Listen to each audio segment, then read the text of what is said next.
Justine Katz qui suit ce procès pour la RTBF, notre partenaire belge, et pour TV5 Monde. Justine, comment s'est passé ce face-à-face entre Nicolas Hénin et Mehdi Nemmouche ?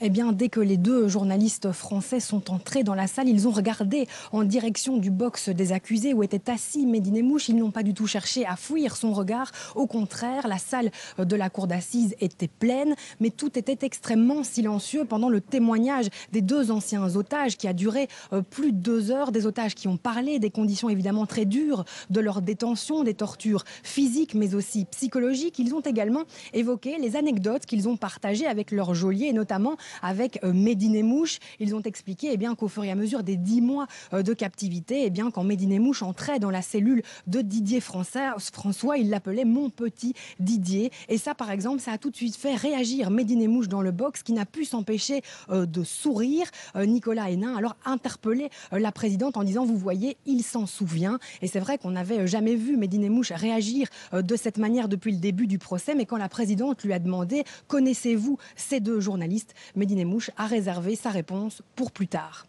Alors Justine, rappelons que Mehdi Nemmouche est poursuivi en France précisément parce qu'il est accusé d'avoir été le geôlier de plusieurs journalistes. Que retenir des témoignages qu'ont apportés les deux journalistes français aujourd'hui à la cour d'assises de Bruxelles ?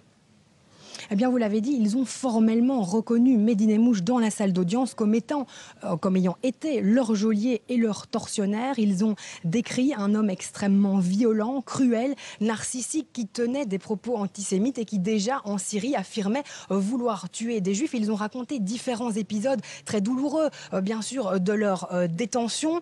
C'est donc un tout autre portrait de Mehdi Nemmouche qu'ils sont venus dresser à l'audience, alors que Mehdi Nemmouche tente d'entretenir depuis le début de ce procès à Bruxelles une image plutôt lisse, plutôt policée. Alors bien sûr, ça n'arrange pas les avocats de Mehdi Nemmouche. La défense a tenté après de discréditer le témoignage des journalistes en évoquant des contradictions entre les différentes versions des journalistes au fur et à mesure de leurs auditions.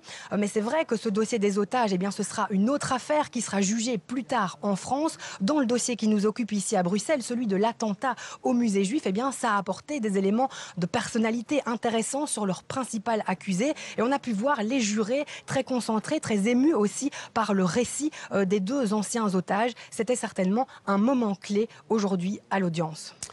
Justine Katz à Bruxelles. Merci Justine pour tout.